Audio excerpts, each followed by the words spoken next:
More pressure on Boris Johnson over Downing Street party allegations after he received a questionnaire from the Metropolitan Police.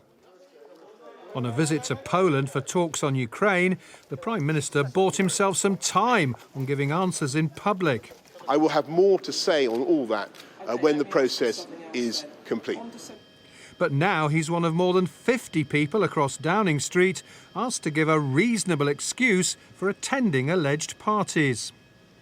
Ministers insist Mr Johnson is focused on his other duties and won't intervene in recruiting a successor to Cressida Dick as the new head of the force that's investigating him. I'm certain that he will fill in the questionnaire, but I don't think people need to worry that he has any intent to interfere more broadly in what is the business of the Home Secretary, when, quite frankly, there's lots of prime ministerial stuff for him to be getting on with instead.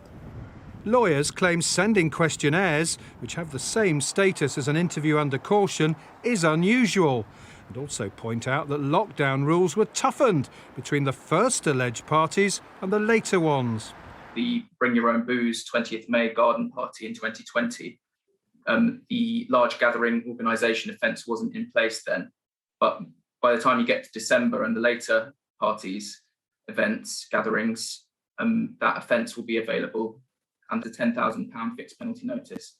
The test is whether the event is necessary for the purposes of work. It's not whether it's work-related. That's not a defence in law. Boris Johnson is preparing to tell police he denies breaking the law. But even if he is fined, he's said to be determined to fight on, claiming he's a democratically elected Prime Minister with a huge mandate.